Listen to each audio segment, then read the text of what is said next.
Ok, jour 2 de cette longue aventure. On va directement attaquer. Je vais d'abord faire un petit récap de ce qui s'est passé à la fin du mois de décembre et puis éventuellement donner mes projections pour la semaine à venir.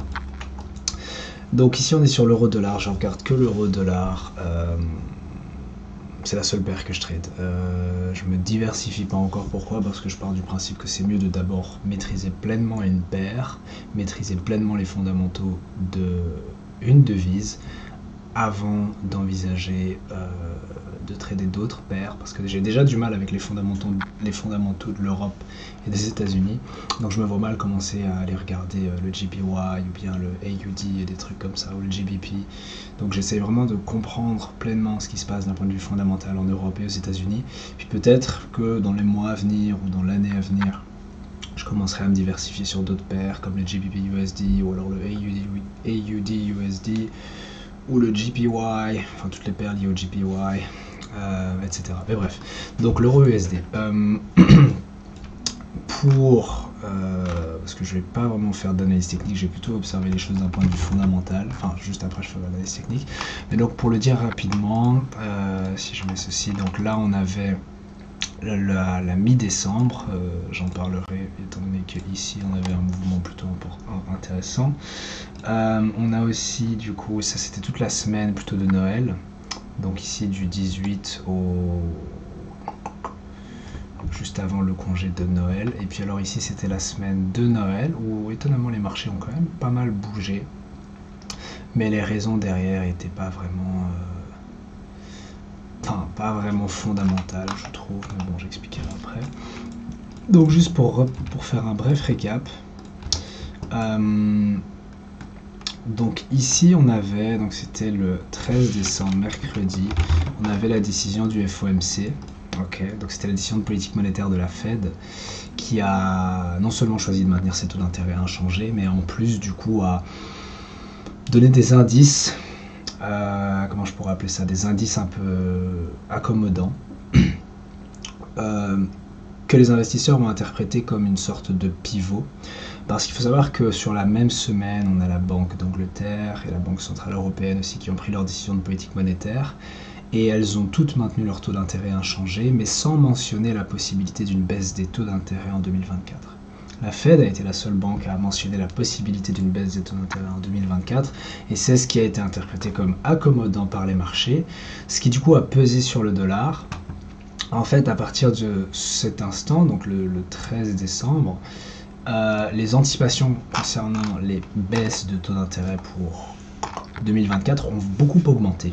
Donc on voit ici, je vais faire un petit screen, on voit ici que, alors ça c'est donc janvier, ça c'est mars, mai, alors jusqu'à présent je me souviens plus des probabilités exactes, mais je sais que pendant longtemps, donc avant le mois de décembre, les investisseurs anticipaient une baisse des taux aux alentours de juin, voire mai.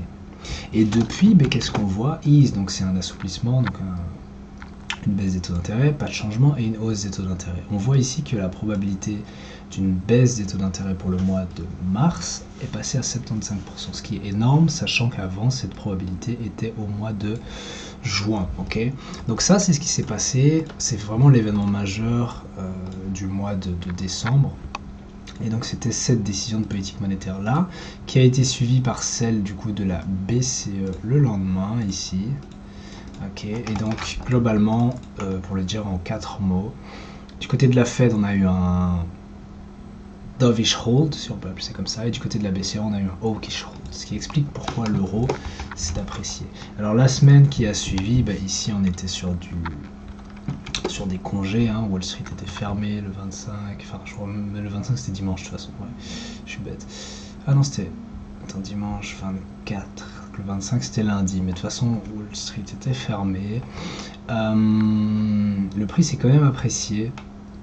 Il me semble qu'on a eu par exemple ici une détérioration significative d'un indicateur. Le problème c'est comme moi aussi j'étais en congé, j'ai pas regardé. Richmond Manufacturing Index qui est tombé à -11 au lieu de le moins 4, moins 5, donc c'est quand même un plus bas de 5 mois, même plus en fait, 7 mois. Enfin bref, mais ce que je veux dire, c'est que c'est pas des indicateurs de premier plan et que du coup l'euro a fluctué, je vais pas dire sans raison apparente, mais bon si, sans raison apparente. Donc, ça c'est d'un point de vue fondamental, c'est ce qui s'était passé il y a longtemps, mais c'est toujours d'actualité, mais ce qu'on va regarder maintenant, en gros le thème central des marchés, c'est qu'en est-il de cette trajectoire des taux d'intérêt que j'ai montré ici. C'est pour la Fed et aussi pour la BCE. Donc qu'en est-il de cette trajectoire des taux d'intérêt? Est-ce que les marchés ont raison d'anticiper une baisse des taux d'intérêt en mars? Et aussi, important, est-ce que les marchés ont raison d'anticiper autant de baisses de taux? Donc 1, 2, 3, 4, 5, 6, ça veut dire 150 points. Est-ce que les investisseurs ont raison d'anticiper 150 points de baisse de taux pour 2024 alors que la Fed, il me semble, parier sur la moitié, peut-être 80 points de base de baisse, je sais plus.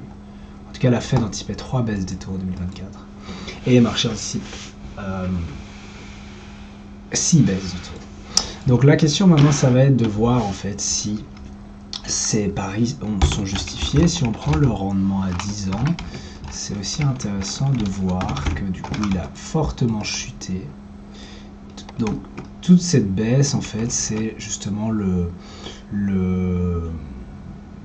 comment dire, la réévaluation des anticipations concernant les baisses des taux de la Fed pour 2024, qui ont du coup été repoussées. Elles étaient au de juillet, puis juin, etc. Juin, mai, etc. Et donc ça a fait chuter complètement les rendements. Maintenant, on observe une légère hausse de rendement, j'en parlerai juste après. Ici, j'ai entouré, donc c'était la décision de la Fed et de la BCE. Donc on voit vraiment que les rendements, donc ça c'est le rendement à 10 ans, a chuté sous sa valeur, sa juste valeur de long terme, donc qui était 4%. On a la même chose pour le rendement à 2 ans, enfin je peux vous le montrer, mais du coup c'est US 0 to year, pour les gens qui veulent regarder. Et donc, voilà où on en est pour l'instant. La grande question maintenant, c'est de se dire, ok, est-ce que cette chute massive, on est passé de 5 à 4%, est-ce que cette chute massive des rendements est justifiée? Est-ce que l'économie américaine est en si mauvais état que ça? Et on se rend compte que non. Je vais mettre en grand écart. On se rend compte que non. Pourquoi? Parce que le marché du travail est toujours solide. Le secteur manufacturier est en difficulté, on l'a vu récemment, on a eu hier la publication finale du PMI manufacturier qui est tombé plus que prévu à 47,9. Après, c'est l'enquête du S&P Global, on attend celle de ISM cet après-midi. Mais dans tous les cas, on avait eu déjà la semaine passée le Chicago PMI qui a aussi chuté plus que prévu et les attentes étaient pour 50 points, on est tombé à 46,9, ce qui est quand même une grosse déviation par rapport aux attentes. Et pourquoi je parle du PMI de Chicago? Donc en gros c'est la même chose que le PMI de base, sauf que c'est juste pour la ville de Chicago. Et pourquoi on prend Chicago? Parce que c'est vraiment le centre industriel des États-Unis, et aussi parce que on a remarqué que dans le temps, il y a une bonne corrélation entre le PMI de Chicago, qui est publié du coup quelques jours avant le PMI officiel de ISM. Donc il y a une bonne corrélation entre cet indicateur-là et le PMI manufacturier d'ISM. Donc maintenant, il suffit juste de faire preuve d'un peu de bon sens. Si on se dit, ok, selon S&P Global, qui n'est pas du coup ISM, S&P Global c'est une institution, ISM, donc l'Institute for Supply Management, c'est une autre institution. Les investisseurs ont tendance à regarder les résultats de l'ISM pour les États-Unis. Et donc si le PMI de S&P Global, donc le Producer Manager Index de S&P Global, a chuté plus que prévu et celui de Chicago a chuté plus que prévu, sachant qu'il y a une bonne corrélation entre ces indicateurs-là et la publication officielle de ISM, on peut se dire que peut-être que la publication de l'ISM sera plus faible que prévu. Mais peu importe. Ce que je voulais dire par là, c'est que pour justifier toute cette baisse des rendements, il faudrait voir une détérioration significative de la conjoncture économique aux États-Unis. Et pour l'instant, à part le secteur manufacturier qui est en contraction, donc il est en dessous du niveau 50 selon les PMI, le secteur des services se maintient relativement bien, le marché du travail est solide, la croissance a été explosive aux alentours de 5%, 4,9% pour être exact, au troisième trimestre, et pour l'instant les anticipations sont aux alentours de 2% pour le quatrième trimestre. 2% c'est toujours meilleur que la croissance qui est quasi atone de la zone euro. Bref, donc ça veut dire qu'on a une économie américaine plutôt solide. Après, bien évidemment, peut-être que la Fed voudra baisser ses taux plus rapidement que la BCE parce qu'elle a plus de marge de manœuvre, étant donné que son inflation est en train de ralentir, que sa croissance est bonne et elle n'a pas envie de faire du mal inutilement à l'économie. Mais ce qui me... Comment dire? Ce qui m'embête un peu, c'est que du côté de la BCE, donc plutôt de la zone euro, ben, on a une économie qui est à 0% au niveau de la croissance et on a une inflation qui diminue rapidement. Donc ça donne pas non plus des raisons à la BCE de garder ses taux élevés très longtemps. Et bon, les anticipations du marché sont plus ou moins similaires à celles de la Fed. Mais donc on se retrouve un peu, et c'est là la difficulté entre l'euro et le dollar, c'est que on a deux banques centrales qui sont plus ou moins sur le même chemin, avec des économies, et je dis bien avec des grands guillemets, plus ou moins similaires. Là aussi maintenant on compare une économie comme les GBP, le Royaume-Uni ou bien le Japon ou l'Australie, ils sont encore sur des chemins de politique monétaire un peu différents, ce qui permet d'avoir un biais fondamental plus clair. Mais pour l'euro-dollar, c'est vraiment une lutte entre deux forces qui sont assez similaires. Donc à ce moment-là, où est-ce qu'on va regarder? On va simplement regarder dans ce que les investisseurs pensent. Bref, donc pour maintenant être un peu plus d'actualité, je vais reprendre mes notes pour pas dire des bêtises et surtout pour pas oublier des choses. Mais donc voilà, je vais globalement faire quasi de la lecture. Donc on avait, alors juste pour expliquer, ça c'est en gros les prévisions économiques que je fais chaque jour. Donc lundi, Wall Street était fermé, après mardi je note, mercredi, etc. Dans la journée, s'il se passe des choses, je les note ici, dans ce petit cadre. Ça c'est vraiment en résumé mon billet pour la journée et ce que je cherche à faire. Par exemple, aujourd'hui je cherche un setup d'achat, je vais expliquer après pourquoi. Et alors après, ici, dans tout ce gros bloc, je suis un peu libre de mettre ce que je veux. Donc généralement j'écris du texte pour faire ma prévision économique, parfois je fais des analyses techniques, fondamentales, etc. Et puis alors en fin de journée, je fais un récap. Bon là du coup j'ai le récap de hier qui est très court, d'habitude c'est plus long que ça.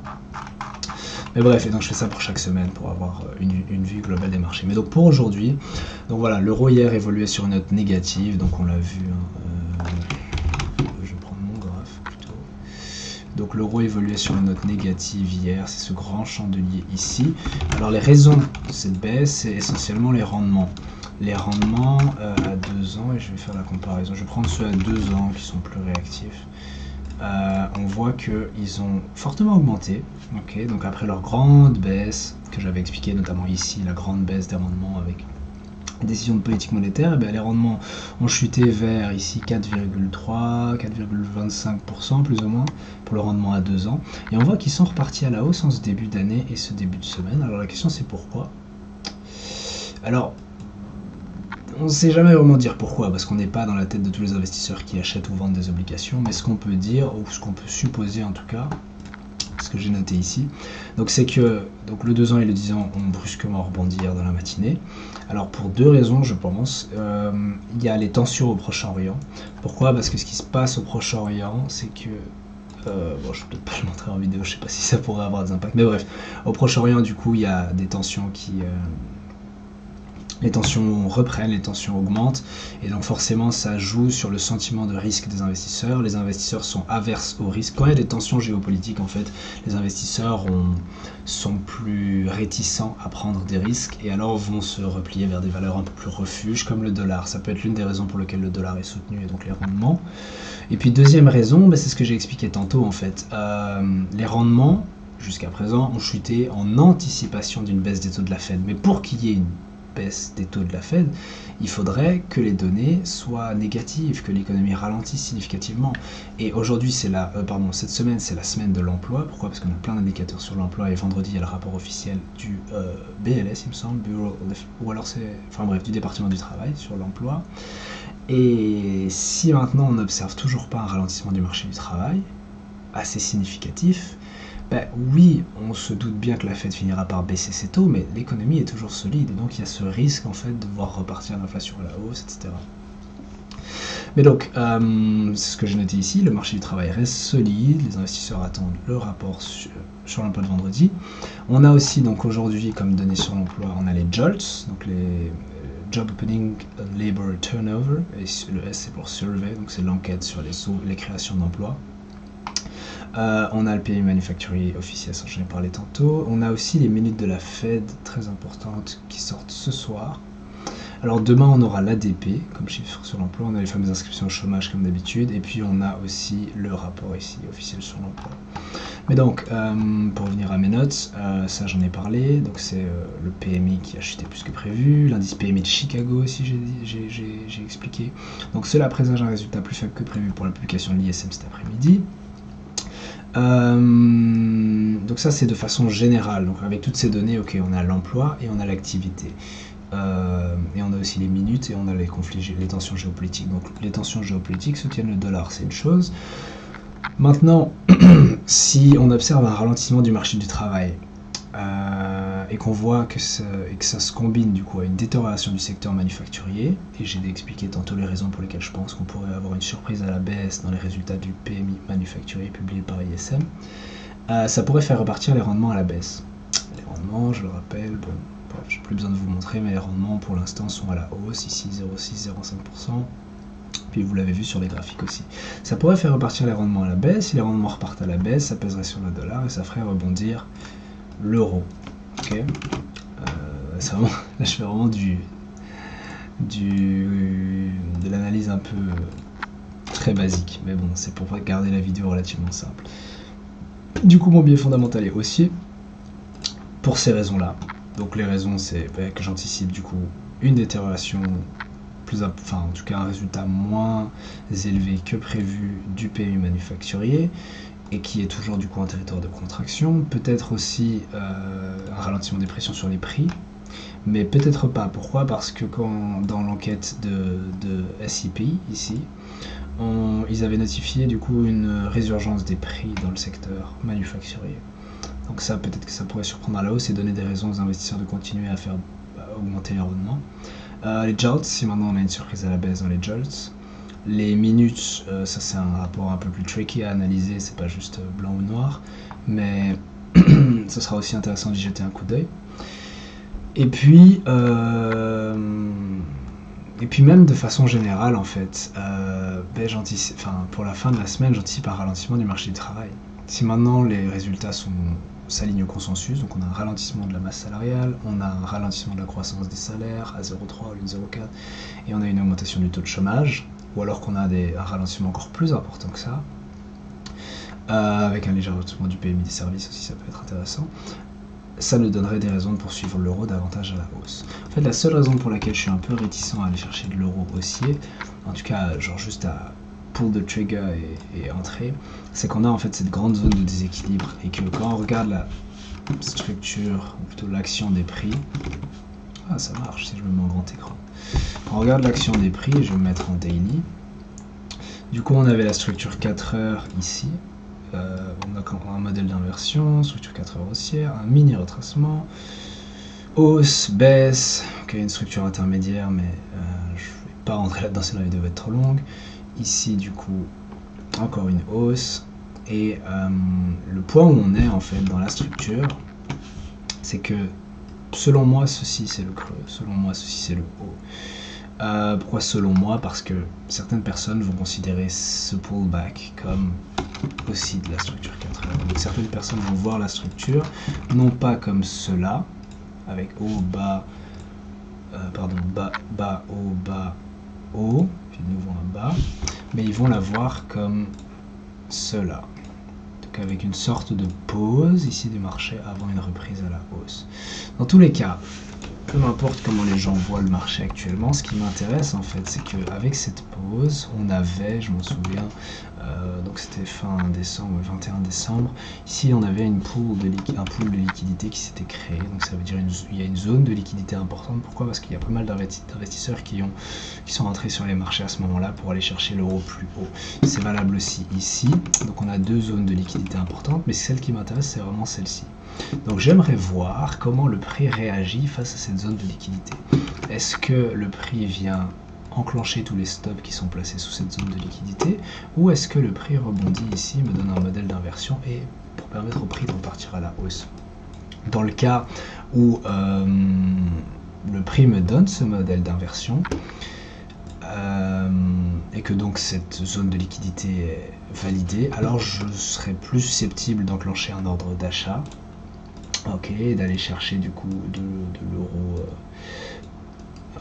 d'aller chercher du coup un euro USD au-dessus du niveau 1,10 et peut-être même du niveau 1,11. Si maintenant cette zone de liquidité ne tient pas, ou alors que le prix fait vraiment fortement pression dessus et qu'elle risque de casser, à ce moment-là, peut-être que le prix peut quand même rebondir de là, mais je serais plus réticent à acheter. Pourquoi? Parce que ça pourrait suggérer que le prix rejoigne le niveau 1,09, voire même plus bas, pour non seulement effacer cette zone de déséquilibre, mais en plus retester la ligne de tendance haussière. Ok. Bon, sachez, je fais une mini remarque, quand j'analyse comme ça les graphiques, c'est pas juste j'omets énormément de choses, c'est-à-dire je ne dis pas énormément de choses parce que sinon la vidéo serait beaucoup trop longue, il y a beaucoup de détails. Analyser les graphiques comme ça, même si là il n'y a que quelques éléments à l'image, ça prend parfois plusieurs heures, genre littéralement. Donc j'essaie vraiment de synthétiser en expliquant juste les choses principales qui vous aident à comprendre un peu ma réflexion et ce vers quoi je vais. Donc c'était une parenthèse. Mais donc voilà, donc là en gros ça c'est l'idée pour aujourd'hui. Biais fondamental haussier, il y a cette courbe en fait qui trace un peu mon idée de trade, et en gros si je veux réduire tout ce que je viens d'expliquer au plus simple possible, c'est que je cherche à acheter, ça c'est clair, je cherche à acheter. Pourquoi? Parce que je cherche à acheter en anticipation de ce qui peut se passer. Je cherche pas à acheter en réaction, quoique ça peut être une stratégie de trading, mais je cherche plutôt à acheter en anticipation.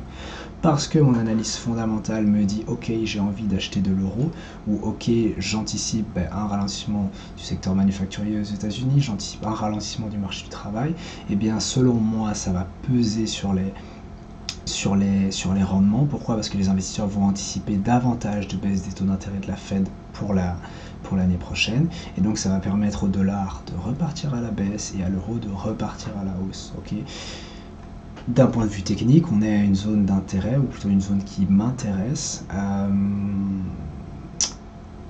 Il y a encore une fois, et c'est pour ça que c'est important de mettre ce que j'appelle les confluences, donc